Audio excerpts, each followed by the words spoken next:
Hello friends, how are you all. कैसे हैं आप सब। आज हम क्लास 6 ज्योग्राफी का ना चैप्टर फर्स्ट करने वाले हैं, the earth in the solar system. ठीक है, इसके बाद हम बाकी के जो चैप्टर्स वगैरह इस बुक में हैं उसे भी हम लाइन बाय लाइन करेंगे, बट आज हम चैप्टर फर्स्ट करने वाले हैं। यहाँ पर मैं कुछ बहुत सुंदर सुंदर सी स्लाइड्स आपके लिए बनाकर लेकर आई हूँ जो थोड़ी सी अट्रैक्टिव भी है, और उसमें जो भी चैप्टर वगैरह का मेन इम्पॉर्टेंट कंटेंट है वो सब उसमें दिया हुआ है।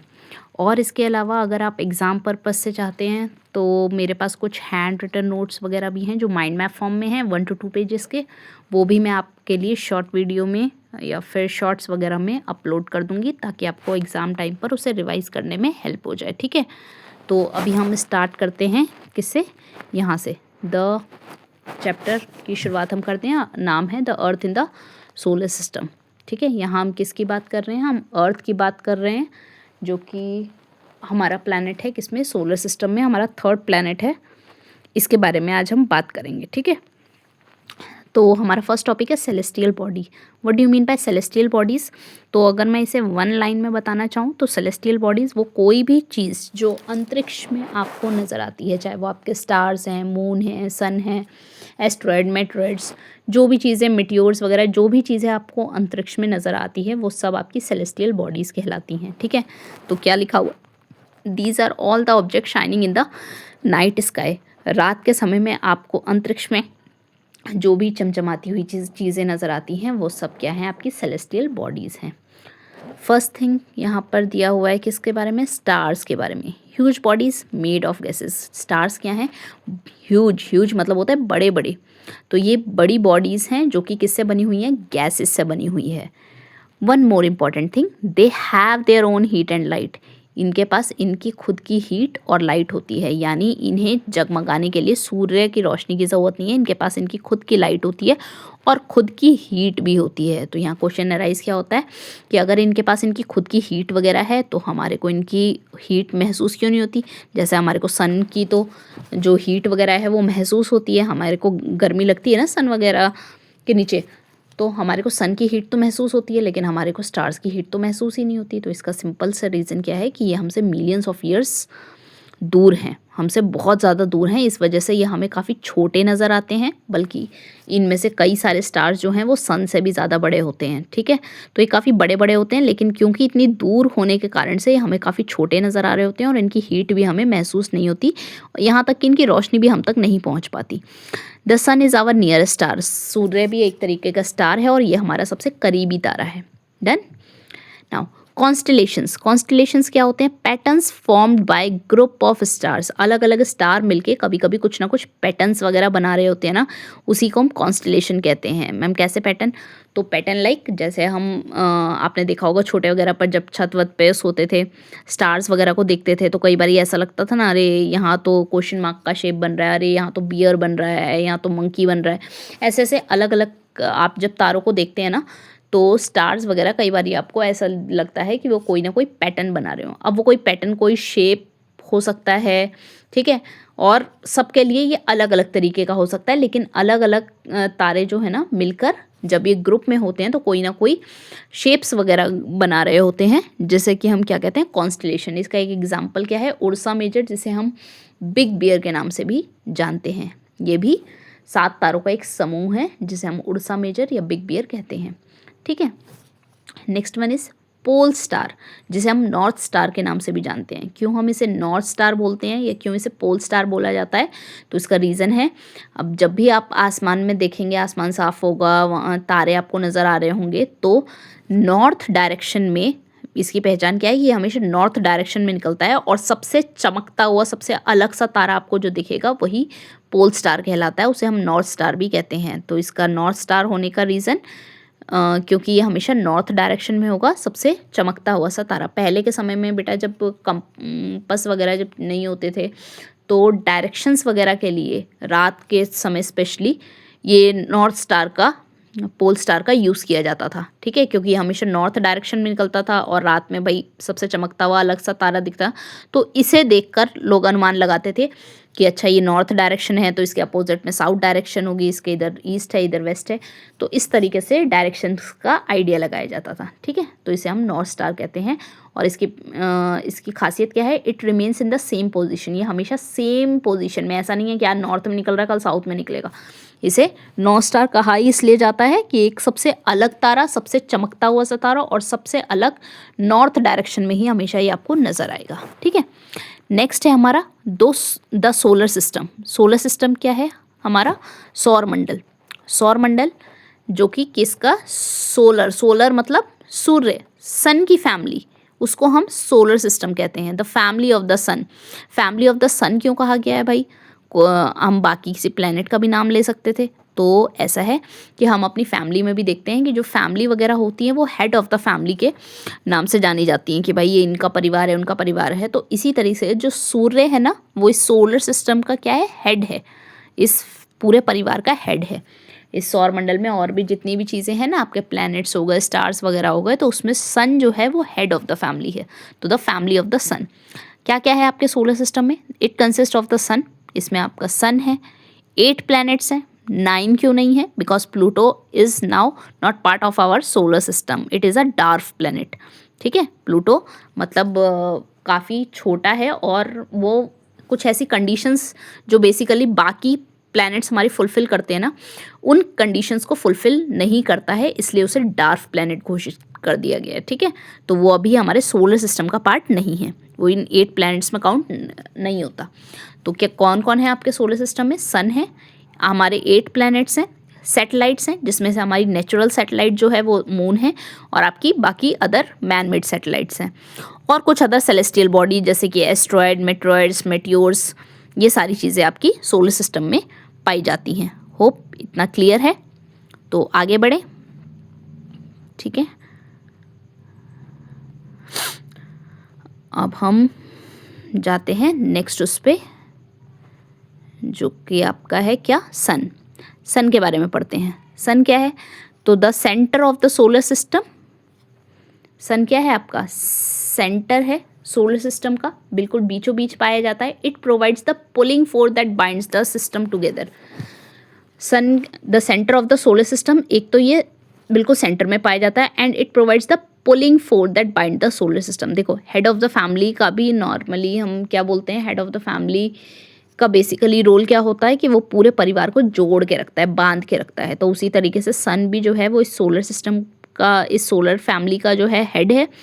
तो वो अपनी ग्रेविटी से ना, क्योंकि सन की ग्रेविटी बाकी के जो भी प्लैनेट्स, स्टार्स वगैरह उन सब में आपकी ग्रेविटी जो है वो सन की सबसे ज़्यादा है। इसी वजह से सन की पुलिंग फोर्स की वजह से उसने ये सारी चीज़ों को, जो भी प्लैनेट्स वगैरह है उसके आगे पीछे रिवॉल्व वगैरह करते हैं, बाकी चीज़ें जो भी सोलर सिस्टम में, उन सबको उसने बांध के रखा हुआ है, किससे, अपनी ग्रेविटी से। और इसकी सन की ग्रेविटी के होने के कारण से ही आप देखते हो जो भी प्लैनेट्स वगैरह सन के आसपास रिवॉल्व कर रहे हैं वो बिल्कुल फिक्स्ड ऑर्बिट्स में, फिक्स्ड पाथ में रिवॉल्व करते रहते हैं, यानी कोई भी अपना पाथ चेंज नहीं करता। ऐसा नहीं है कि अर्थ आज यहाँ घूम रहा है कल को वो मार्स के ऑर्बिट में घुस जाएगा, या मार्स जो वहाँ घूम रहा है मार्स कल को जुपिटर के ऑर्बिट में घुस जाएगा। तो ऐसा नहीं होगा कभी भी। क्यों, रीज़न बीइंग क्योंकि सन की ग्रेविटी ने इन सब के पास भी अपनी ग्रेविटी है, लेकिन सन की ग्रेविटी इन सब में सबसे ज़्यादा है, और उसने इन सब को अपने आसपास अपनी पुलिंग फोर्स से बांध के रखा हुआ है, अपनी ग्रेविटी से बांध के रखा हुआ है। होप इट्स क्लियर नाउ, ठीक है। प्लैनेट्स क्या हैं, they do not have their own heat and light, very important. जैसे स्टार्स की अपनी हीट और लाइट होती है ना, प्लैनेट्स के पास ना तो अपनी हीट है ना ही अपनी लाइट है। तो जो भी आपको प्लैनेट्स वगैरह जो अंतरिक्ष वगैरह में नज़र भी आ रहे होते हैं, स्पेस वगैरह में नज़र आ रहे होते हैं, वो सूर्य की रोशनी की वजह से हमें नज़र आते हैं। इनके पास इनकी खुद की रोशनी वगैरह नहीं है। They move around the sun in fixed path called orbits.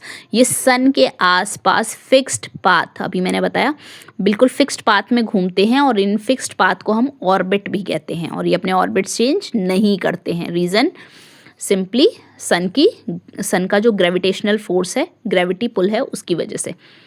अच्छा, इनका लाइन वाइज अगर सीक्वेंस हम देखें सन से दूर होने का, तो सबसे करीब में है आपका मरकरी, देन है आपका वीनस, देन अर्थ, देन मार्स, फिर जुपिटर, फिर सैटर्न, यूरेनस, नेपट्यून। ये आपका एक सीक्वेंस में आपको दे रखा है बिल्कुल लाइन वाइज, कुछ इधर उधर नहीं है। थर्ड नंबर पे आपका अर्थ आता है, ठीक है। तो Mercury, Venus, Earth, Mars, Jupiter, Saturn, Uranus, Neptune. अभी कई बच्चों को इसे ना ट्रिक से याद रखने की सब इसमें कई अलग अलग तरीके की ट्रिक्स वगैरह आती हैं, तो बच्चे इसे ट्रिक्स से, कई बार ये आपको सीक्वेंस में पूछ लेता है ना, starting to ending, ending to starting, मतलब कैसे भी पूछ लेता है, तो इस तरीके से तो बच्चे इसे कई बार ट्रिक से याद रखते हैं। तो वो ट्रिक जो है वो ऑलरेडी मैंने शॉर्ट फॉर्म में आपके जो हैंड रिटन नोट्स हैं उसमें लिखा हुआ है, जो कि मैं आपको प्रोवाइड कर दूंगी, ठीक है। वीनस, वीनस के बारे में दे रखा है, नोन एज अर्थ्स ट्विन, इसे अर्थ का ट्विन भी कहा जाता है। क्यों कहा जाता है, मतलब पृथ्वी का जुड़वा इसे क्यों कहा जाता है, क्योंकि ये शेप और साइज में दिखने में बिल्कुल अर्थ जैसा है। यानी आप कलर छोड़ दीजिए तो कलर के अलावा शेप और साइज वाइज ये बिल्कुल ही पृथ्वी के बराबर आपको नज़र आता है, लेकिन बाकी की कंडीशंस वगैरह इसमें अर्थ जैसी नहीं है। कलर अर्थ से अलग है, लेकिन शेप और साइज़ जो है वो बिल्कुल अर्थ के बराबर है, ठीक है। तो ये वीनस, एक एडिशनल इन्फॉर्मेशन यह क्या है कि आपको वीनस जो है इसे आप मॉर्निंग और इवनिंग स्टार के नाम से भी जानते हैं। इस प्लैनेट को इसे मॉर्निंग और इवनिंग स्टार भी कहा जाता है, ठीक। अब हम अर्थ के बारे में पढ़ते हैं, जो हमारे स्टार्टिंग में चैप्टर का नाम भी था ना, the earth in the solar system. तो बेसिकली हमारे को अर्थ के बारे में जानना था। तो अर्थ क्या है, the third nearest planet to the sun, sun से तीसरे नंबर पे आता है, ये थर्ड नियरेस्ट है, सूर्य का सबसे तीसरे नंबर का करीबी प्लैनेट है ये। अभी हमने ऊपर पढ़ा मरकरी, वीनस, अर्थ, तो तीसरे नंबर पे आता है। और अगर हम साइज वाइज देखें तो फिफ्थ लार्जेस्ट प्लैनेट है हमारे सोलर सिस्टम में। जो 8 प्लैनेट्स हैं उसमें फिफ्थ लार्जेस्ट प्लैनेट है हमारा अर्थ। अर्थ का शेप कैसा है बेटा, अर्थ का शेप है जियोइड, मतलब अर्थ लाइक शेप। देखो पृथ्वी का अपना ही एक अलग शेप है जिसे हम जियोइड कहते हैं, जो कि जियो और आइड वर्ड से मिलकर बना है। जियो का मतलब होता है अर्थ और आइड मतलब होता है लाइक शेप, यानी जिसकी शेप अर्थ लाइक है, पृथ्वी की जैसी है। तो हम पृथ्वी से किसी दूसरे चीज़ का कंपैरिजन कर सकते हैं, लेकिन किसी दूसरी चीज़ का कंपैरिजन जो है, हम किसी दूसरी चीज़ का एग्जाम्पल देकर हम ये नहीं कह सकते कि पृथ्वी इसके जैसे लगती है, क्योंकि पृथ्वी की अपनी ही एक शेप है जिसे हम जियोइड कहते हैं। छोटे से आप मतलब पढ़ते आ रहे होंगे कि वो राउंड है, ओवल है, ये वह नहीं, लेकिन एक्चुअली में आपका अर्थ का जो शेप है उसे शेप को नाम क्या दिया गया है, जियोइड। ये आपके पोल्स, जो आपका नॉर्थ पोल और साउथ पोल पड़ता है, वहाँ से थोड़ी सी फ्लैटेंड है, पिचकी हुई सी है, और बाकी ईस्ट और वेस्ट साइड से थोड़ा सा बल्ज है, बाहर की ओर निकली हुई है। तो इस तरीके की जो शेप है इसी को हम जियोइड कहते हैं। तो हम अर्थ का एग्जाम्पल लेकर, यानी कोई चीज़ जो पृथ्वी जैसी दिखने में है, तो उसे हम कह सकते हैं कि वो जो चीज़ है वो बिल्कुल जियोइड जैसी है। लेकिन हम पृथ्वी का कंपैरिजन किसी और चीज़ से दिखाकर नहीं कर सकते कि पृथ्वी इसके जैसी लगती है। डन।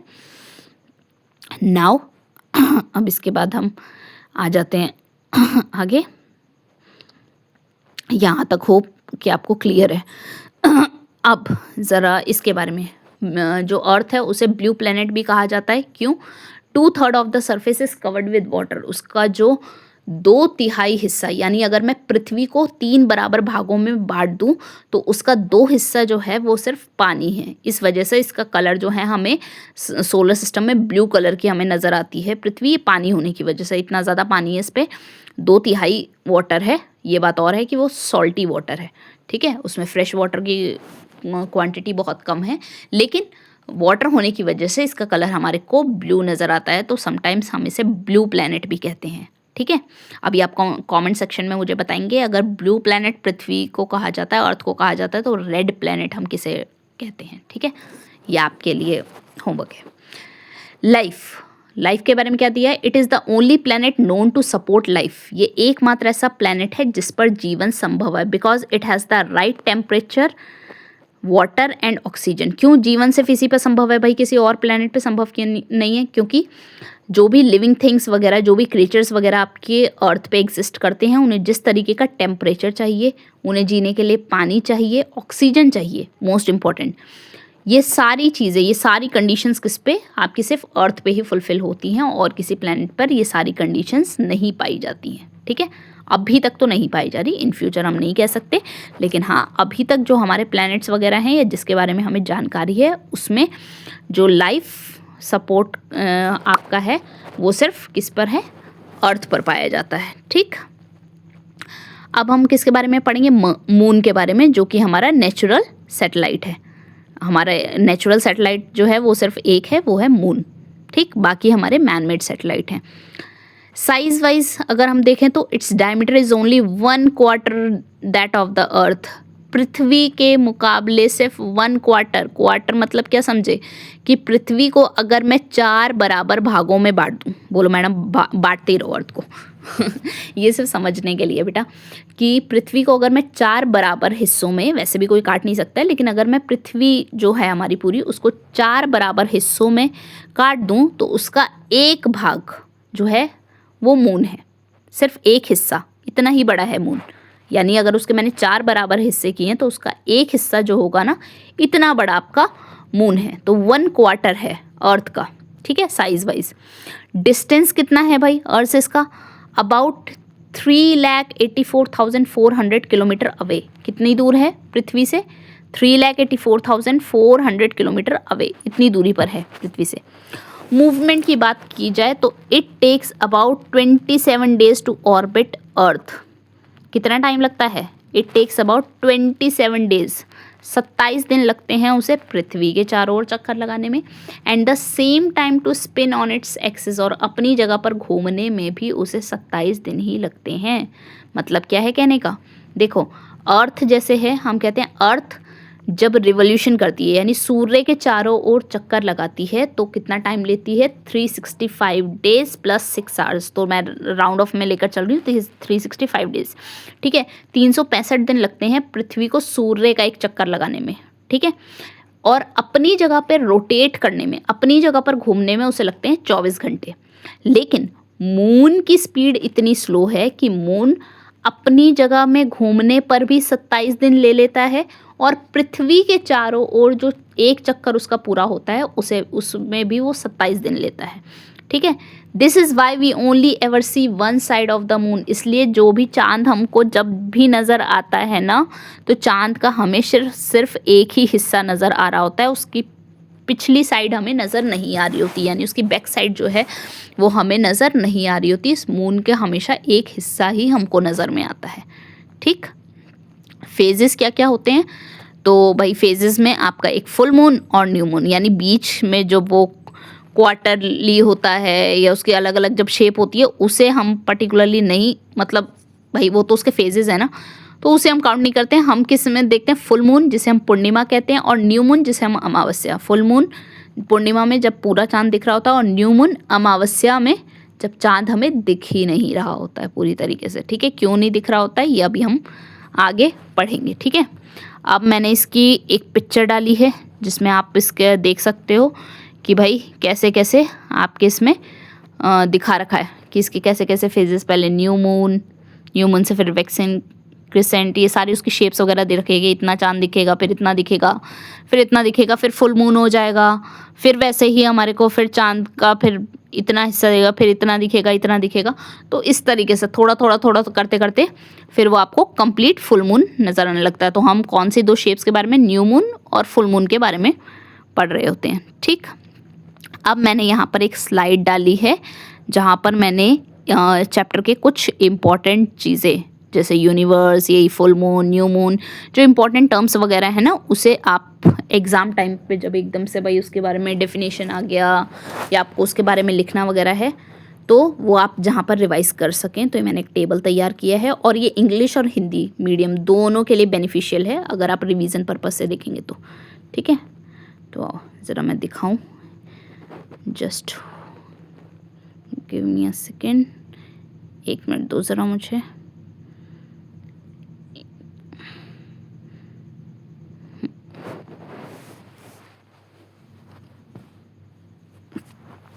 एक मिनट, हाँ, अभी ये ज़रा क्लियरली आपको नज़र आएगा। I hope now it's visible. तो ये क्या है, देखो सेलेस्टियल बॉडी में ये कंप्लीट टर्म्स को मैं एक ही टेबल में ले आई हूँ, ठीक। फुल मून, न्यू मून, नीचे का, अरे यार इसके नीचे 2 टर्म्स और वेट ज़रा मैं अभी दिखाती हूँ, पहले हम इसके बारे में पढ़ लेते हैं। क्या है फुल मून, जिसे हम क्या कहते हैं, पूर्णिमा के नाम से जानते हैं, तो यहाँ इंग्लिश में डिस्क्रिप्शन, फिर जो हिंदी वाला है वो भी आपको लग रहा होगा कि इंग्लिश में लिखा है, बट आप उसे पढ़ के देखेंगे तो एग्जैक्टली हिंदी में लिखा हुआ है।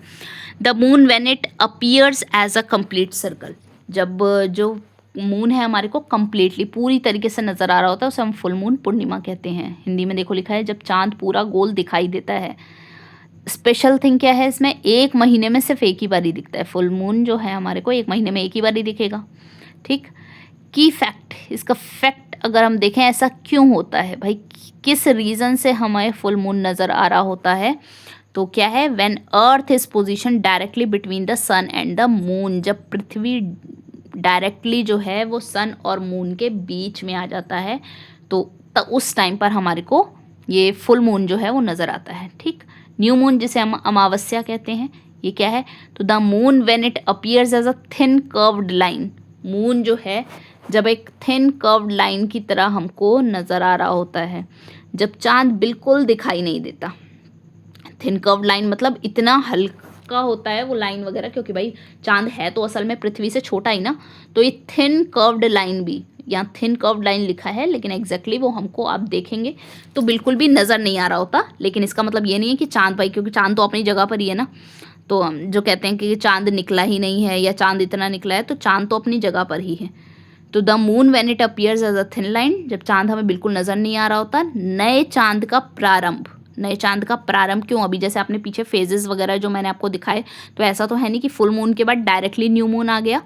तो न्यू मून या अमावस्या जिसे हम कहते हैं नए चांद का प्रारंभ, न्यू मून इसे क्यों कहा जाता है, अमावस्या को न्यू मून कहने का मतलब ही ये है क्योंकि नए चांद का प्रारंभ यहाँ से जो चांद जो होता है जब हमें बिल्कुल नज़र नहीं आता, फिर अगले दिन क्या होगा, बहुत हल्की सी लाइन हमको नज़र आएगी, फिर थोड़ा और ज़्यादा, फिर थोड़ा और ज़्यादा, ऐसे करते करते करते करते फुल मून की तरफ जाता है। तो नए चांद का प्रारंभ यहीं से होता है। कब होता है ये की फैक्ट में देखो, the when the moon passes between the Earth and the sun, जब चांद जो है वो किसके बीच से, अर्थ और सन के बीच से पास होता है, तब होता है न्यू मून आपका।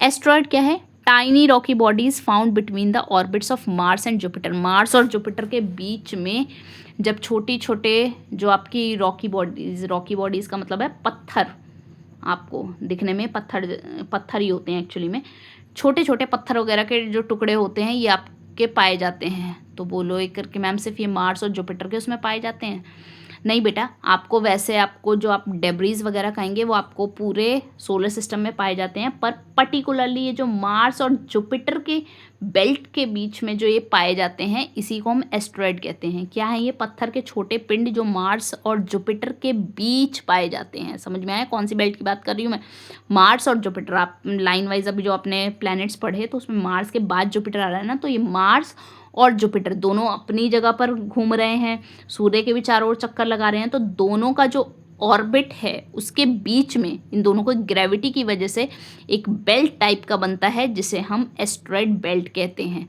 और वहीं पर ये आपको टाइनी रॉकी बॉडीज़ जो हैं वो घूमते हुए नजर आएंगे। They are primarily made of rocks and metals like iron and nickel, mainly ये इससे बने हुए हैं। इसमें इंपॉर्टेंट क्या है, समटाइम्स आपको डेफिनेशन में पूछ लेता है डिफाइन एस्ट्रॉयड बेल्ट या व्हाट इज एस्ट्रॉयड बेल्ट, तो वहाँ पर आप ये डेफिनेशन लिख सकते हैं, tiny Rocky bodies found between the orbits of Mars and Jupiter. Okay, now meteoroids क्या है, तो एक मिनट ज़रा मैं इसको ना थोड़ा सा सीधा कर लूँ एक बारी, hold on, just hold on एक मिनट।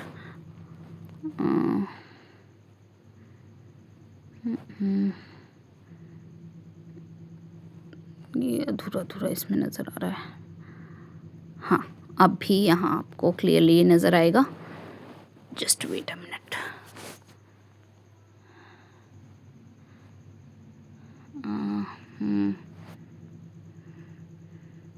मेट्रॉइड्स क्या है आपका, तो small pieces of rocks that move around the sun, sometimes they enter earth atmosphere and burn up. छोटे छोटे ये भी रॉक के टुकड़े होते हैं, रॉक के पीसेस होते हैं जो कि जैसे ही पृथ्वी के एटमॉस्फेयर में, अर्थ के एटमॉस्फेयर में एंटर करते हैं ना, ये जलने लगते हैं और हमें ऐसा लगता है टूटता हुआ तारा गिर रहा है। बहुत बारी आपने छोटे में बोलते सुना होगा घर वर में किसी को, अरे देखो टूटता हुआ तारा, या पिक्चरों में तो देखा ही होगा, अरे विश मांग लो, तारा टूट रहा है, तो ये तारा नहीं टूट रहा है, वो क्या होते हैं आपके मेट्रॉइड्स होते हैं। छोटे छोटे ये रॉक के पीसेज ही होते हैं जो कि आपके काफ़ी फोर्स के साथ नीचे आते हैं, और जैसे ही अर्थ के एटमॉस्फेयर में एंटर करते हैं ये जलने लगते हैं, और ये इसी को हम शूटिंग स्टार के नाम से जानते हैं। सूरज के चक्कर लगाने वाले पत्थर के छोटे टुकड़े होते हैं, ये धरती पर आते ही जल कर शूटिंग स्टार बनते हैं। जब ये अर्थ के एटमॉस्फेयर में जलते हैं तो इन्हें शूटिंग स्टार्स कहते हैं। गैलेक्सीज क्या हैं? A huge system of billions of stars. Billions of stars का बड़ा सा एक करके सिस्टम है, जिसमें आपकी जो हमारी गैलेक्सी है उसे मिल्की वे या आकाशगंगा कहा जाता है। ठीक है, अभी गैलेक्सी बड़ी है, यूनिवर्स बड़ा है, अभी ये शॉर्ट में आपको समझ में आ जाएगा, अभी दिखाती हूँ एक माइंड मैप फॉर्म ना। मैं इसका इतना जान लो, जो गैलेक्सी है उसमें बिलियंस ऑफ स्टार्स है, यानी इतने हैं कि आप काउंट भी नहीं कर सकते हैं, और उसी में से जो हमारी गैलेक्सी है, गैलेक्सी भी कई सारी हैं। ठीक है, अंतरिक्ष में एग्जैक्टली कितनी यूनिवर्स में आपकी गैलेक्सीज हैं ये किसी को भी नहीं मालूम है, क्योंकि यूनिवर्स कितना बड़ा है अभी तक किसी का अनुमान कोई नहीं लगा पाए। यूनिवर्स कंटिन्यूअसली एक्सपेंड हो रहा है, ये हमारे को एक थ्योरी है, बिग बैंग थ्योरी, जिससे ये प्रूफ किया जा चुका है कि यूनिवर्स कंटिन्यूअसली एक्सपेंड कर रहा है। और यूनिवर्स कितना बड़ा है ये किसी को नहीं पता है, यूनिवर्स में कितनी गैलेक्सीज हैं ये भी हमें नहीं पता है, लेकिन हमें पता है हमारा सोलर सिस्टम जिस गैलेक्सी का पार्ट है उसे आकाशगंगा कहते हैं। अरबों तारों का एक बहुत बड़ा सिस्टम है ये। हमारी गैलेक्सी मिल्की वे गैलेक्सी, जिसे आकाशगंगा भी कहते हैं, सेम चीज़ लिखी हुई है आपका फैक्ट्स में भी। यूनिवर्स क्या है? A collection of millions of galaxies. Universe क्या है? जिसमें मिलियंस ऑफ गैलेक्सीज पाई जाती है। अभी मैंने ऊपर बताया कि यूनिवर्स के अंदर गैलेक्सीज बहुत सारी हैं, और कितनी हैं ये हमें भी नहीं पता है। हमें सिर्फ इतना पता है कि हमारा सोलर सिस्टम जिस गैलेक्सी का पार्ट है उसे आकाशगंगा कहते हैं। ठीक है, करोड़ों गैलेक्सीज का एक विशाल संग्रह है, सबसे बड़ा सिस्टम जिसमें सब कुछ है। यूनिवर्स के अंदर ही जो भी आपके सोलर सिस्टम वगैरह में, अंतरिक्ष में जो भी चीज़ें पाई जा रही हैं वो सब कहीं ना कहीं यूनिवर्स का ही पार्ट है। इसमें सब कुछ समाया हुआ है, सारे stars, planets, galaxy, X Y Z, सब कुछ। ठीक है, सो ज़रा इस एक बार ही, हाँ अभी ये क्या है तो ज़रा देखो शॉर्ट में, अभी मैं आपको दिखाती हूँ। ये देखो, ये आपका फ्लो चार्ट है, आपको समझने के लिए। कई बार नहीं आपको समझ में आ रहा हो ना क्या बड़ा है क्या छोटा है, तो देखो सबसे बड़ा आपका यूनिवर्स मैंने बताया जो कंटिन्यूअसली एक्सपेंड कर रहा है, ये हमें प्रूफ किया है साइंटिस्टों ने बिग बैंग थ्योरी से। तो यूनिवर्स एग्जैक्टली कितना बड़ा है ये हमें नहीं पता, लेकिन जो आपका पूरा सौरमंडल है, सोलर सिस्टम, हमारे सोलर सिस्टम भी कई सारे हैं। ठीक है, तो वो सब किसका? यूनिवर्स का ही पार्ट है। तो सबसे बड़ा आपका यूनिवर्स में लाखों गैलेक्सीज हैं। उस गैलेक्सी में से एक गैलेक्सी हमारी है जिसे हम आकाशगंगा कहते हैं, मिल्की वे कहा जाता है, और उस गैलेक्सी के अंदर है हमारा सोलर सिस्टम। आप समझ जाओ, जब गैलेक्सीज बहुत सारी हैं तो सोलर सिस्टम भी बहुत सारे ही होंगे। हमारी गैलेक्सी के अंदर जो हमारा सोलर सिस्टम है उसका अंदर जो हमारे सोलर सिस्टम के मेन हेड कौन है? सन, और उसके साथ हमारे 8 प्लैनेट्स, बाकी एस्ट्रॉयड मेट्रॉइड्स वगैरह वो अलग से। तो मेन हमारा सन है, और सन के जो बाकी के मेंबर्स हैं उसमें आपके हमारे 8 प्लैनेट्स आ जाते हैं। उसी में से हमारा 3rd प्लैनेट जो है वो अर्थ है, जो कि सूर्य से तीसरा करीबी प्लैनेट है। और अगर हम एरिया वाइज, साइज़ वाइज देखें, एरिया वाइज नहीं साइज़ वाइज अगर देखें, तो आपका 5th लार्जेस्ट प्लैनेट है। होप ये चैप्टर आपको क्लियर है। अगर आपको इसमें कोई डाउट वगैरह है तो आप वो मुझे पूछ सकते हैं कमेंट सेक्शन में। साथ ही साथ अपना फीडबैक भी दे सकते हैं मुझे कि आपको ये कैसा लगा। और जो मैंने रिवीजन पर्पस से इसके जो भी नोट्स वगैरह जो चीज़ें मैंने आपको कही कि मैं इसके नोट्स, जो हैंड रिटन नोट्स हैं मेरे पास, ठीक है, ये तो स्लाइड्स वगैरह मैंने आपको चैप्टर को समझाने के लिए तैयार की थी। बाकी जो भी इसके नोट्स वगैरह जो हैं वो मैं आपके लिए अपलोड कर दूँगी 1-2 दिन में। ठीक है, मतलब वो मेरे पास हैं, बस उसे PDF फॉर्म में करके और फिर मैं डाल दूँगी, या फिर शॉर्ट्स में बनाकर मैं डाल दूँगी, आपके वो रिवीजन पर्पस से काम आ जाएगा। ठीक है, होप तो ये चैप्टर आपको क्लियर है। अब हम इसके बाद इसका नेक्स्ट चैप्टर सेम बुक का करेंगे। ऐसे ही करके हम ज्योग्राफी, फिर हिस्ट्री, फिर सिविक्स, जैसे जैसे जो भी हैं करके, तो कंप्लीट सोशल स्टडीज़ हम 6 to 12th टोटल करेंगे। ठीक है, ये वीडियो जो है वो सिर्फ क्लास 6th के स्टूडेंट्स के लिए नहीं, बाकी भी जो स्टूडेंट्स जो कॉम्पिटिटिव एग्ज़ाम्स वगैरह के लिए प्रिपेयर कर रहे हों, या जो वैसे भी भाई इसके बारे में जानकारी चाहते हों, सोशल स्टडीज़ वगैरह के बारे में, या बुक को पढ़ना चाहते हों थोड़ा सा इंटरेस्टिंग वे में, उनके लिए ये यूज़फुल है। ओके, तो अगर वीडियो अच्छा लगा हो तो आप इसे लाइक कर दीजिए, शेयर कर दीजिए, और अपना जो भी रिव्यू वगैरह है वो कमेंट सेक्शन में ज़रूर बताइएगा, ठीक है, आपको कैसा लगा। Okay, see you, bye bye.